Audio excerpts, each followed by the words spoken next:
Alors, petite actu sur futurascience.com concernant l'hydrogène.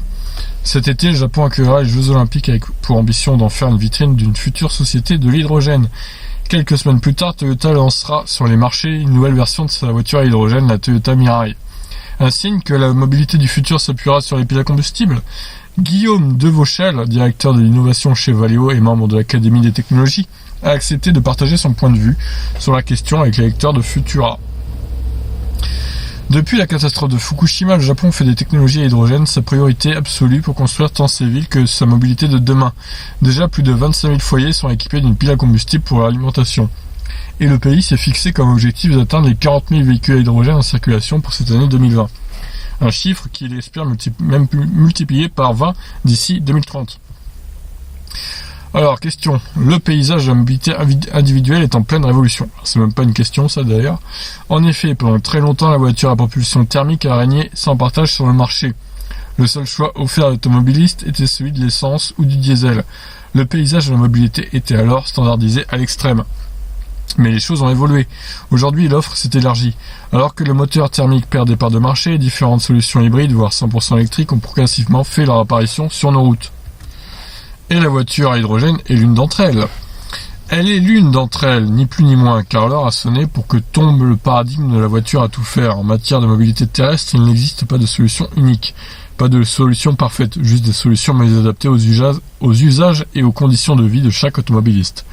Là, je suis plutôt d'accord avec lui. Quels sont les atouts de la voiture à hydrogène ? La voiture à hydrogène entre dans la catégorie des voitures électriques. Son principal atout est qu'elle présente un rapport poids-puissance très intéressant. Son autonomie est de l'ordre de celle de véhicules thermiques, soit 700 à 800 km. Alors, il est un petit peu optimiste. Les 800 km, ils se font en éco-conduite quand même. Le temps de charge est également comparable au temps nécessaire à faire le plein. Et contrairement à la batterie d'un véhicule électrique, un réservoir rempli d'hydrogène ne se décharge pas tout seul. Alors, une batterie électrique, ça se décharge pas vraiment tout seul non plus, un petit peu, mais c'est pas non plus scandaleux, c'est pas la Bolloré Blue Car pour toutes les voitures électriques non plus, quoi. Par ailleurs, si l'hydrogène qu'une voiture consomme est produit par l'électrolyse de l'eau à partir d'une électricité renouvelable, ce qui n'est actuellement généralement pas le cas, elle peut participer à l'effort de réduction des émissions de gaz à effet de serre. Alors là, pour le coup, c'est bien de préciser que c'est actuellement pas le cas. Reste-t-il des verrous technologiques à faire sauter ? On peut par exemple parler de la question du réservoir à l'hydrogène utilisé par les voitures à hydrogène doit en effet être comprimé, et c'est ainsi un réservoir sous 700 bars de pression dont il faut assurer la protection. Quant à l'oxygène nécessaire au fonctionnement de la pile à combustible, il doit être assez pur. L'air doit donc être filtré, mais l'opération génère aujourd'hui pas mal de nuisances sonores. Dernière question, la voiture à hydrogène représente-t-elle l'avenir de la mobilité individuelle ? Je ne pense pas, mais elle sera intéressante pour certains automobilistes, ceux qui vivent dans des régions chaudes notamment.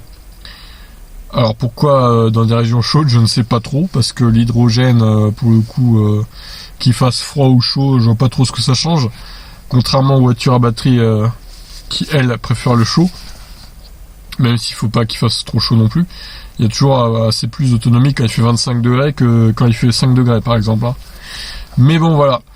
En tout cas, je trouve que ça s'est fini un peu rapidement, ces questions-réponses, dommage. Mais en tout cas, il reste assez objectif, je trouve. Il dit clairement qu'il pense pas que l'hydrogène représente un avenir à la mobilité individuelle. Bon, au moins c'est clair, il n'est pas non plus très pour l'hydrogène. Donc au moins il est objectif. Je suis plutôt d'accord avec ses réponses globalement. Voilà, petite interview sympathique de Monsieur Devauchel. Je vous laisse réagir sur l'hydrogène. Ciao.